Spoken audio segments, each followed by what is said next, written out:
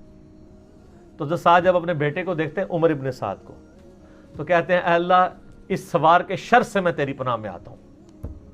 حضرت سعد کو پتا تھا اس بچے نے کیا کام ڈالنے ہیں, وہ اپنی زندگی میں اسی بیٹے کے شر سے اللہ کی پناہ مانگا کرتے تھے.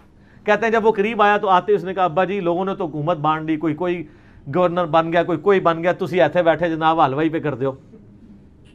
ہائے ہائے ہائے.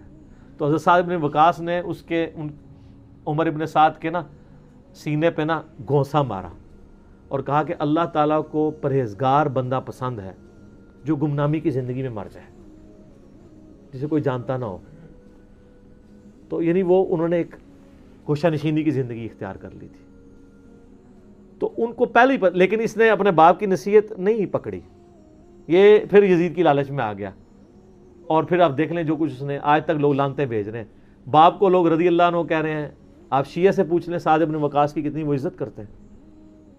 میں ابھی کل ایک کلپ وہ ایک شیعہ عالم تھے سید جواد نقوی صاحب کا سن رہا تھا, تو وہ اتنی تعریفی کلمات کہہ رہے تھے اور بتا رہے تھے کہ بھئی بیٹا یہ نکلا اور باپ کو دیکھیں, باپ نے ایران فتح کیا تھا, دوسری بڑی سپر پاور گرائی تھی, اور بیٹا آگے سے کیا نکلا. اچھا آپ دیکھ لیں کہ دین ایفرٹ کا نام ہے, یہ نہیں ہے کہ یہ وراثت میں ٹرانسفر ہو. انبیاء کی وراثت میں ٹرانسفر نہیں ہوئی ہے تو اور کس میں ہونی ہے. ٹھیک ہو گئی.